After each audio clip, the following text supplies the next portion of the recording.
ईमानदार लड़का। काफ़ी समय पहले की बात है। प्रतापगढ़ नाम का एक राज्य था।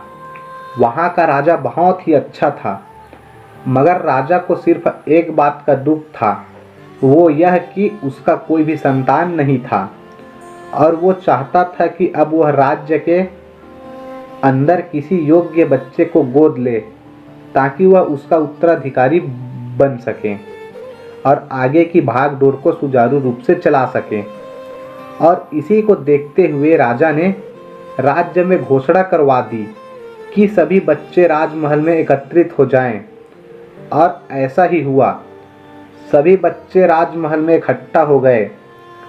राजा ने सभी बच्चों को पौधों लगाने के लिए एक भिन्न भिन्न प्रकार के बीज दिए और कहा कि अब हम 6 महीने बाद मिलेंगे और देखेंगे कि किसका पौधा सबसे अच्छा उगा है, और जिसका पौधा सबसे अच्छा उगा रहेगा मैं उसे राज्य का उत्तराधिकारी घोषित करूंगा।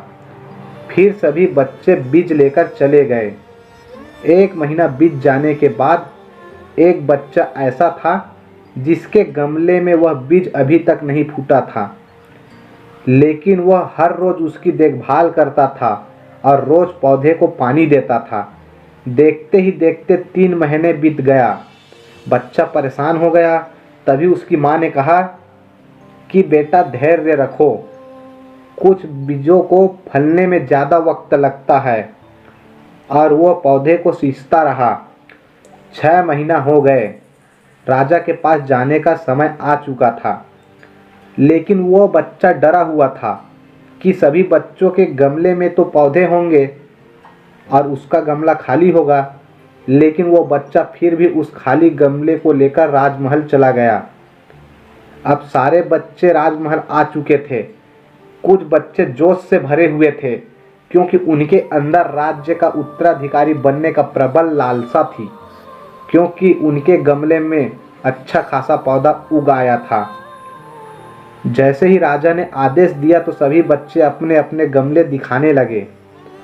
सभी बच्चे के गमले में पौधे उग आया था, मगर एक बच्चा सहमा हुआ था।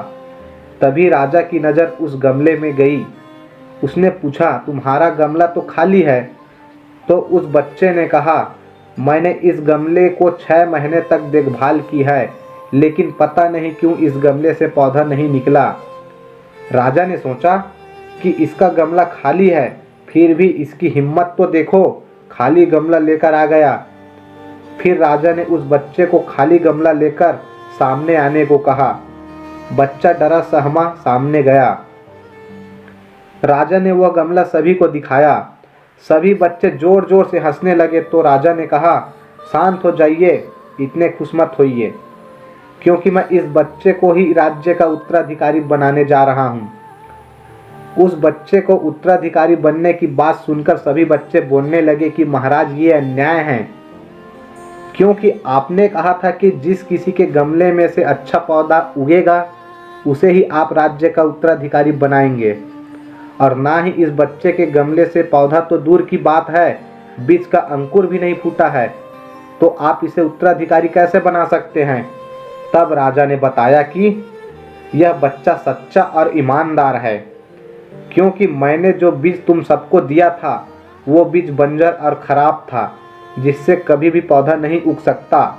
लेकिन तुम सब ने उत्तराधिकारी के लालच में उस बीज को बदलकर दूसरा बीज डालकर पौधा उगा दिया, सिवाय इस बच्चे के। इसलिए मैं इस बच्चे को अपने इस राज्य का उत्तराधिकारी घोषित करता हूँ। तो दोस्तों, इस कहानी से हमें यह सीख मिलती है कि अपने अंदर ईमानदारी का होना बहुत ज़रूरी है। अगर हम खुद के साथ ईमानदार हैं तो जीवन के किसी न किसी पड़ाव में सफल हो ही जाएंगे। आशा करता हूँ कि यह कहानी आपको पसंद आई होगी। अगर कहानी पसंद आई तो वीडियो को लाइक, कमेंट और सब्सक्राइब ज़रूर करें, क्योंकि हम आपके लिए इसी तरह के न्यू इंटरेस्टिंग कहानी डेली लाते रहते हैं। धन्यवाद।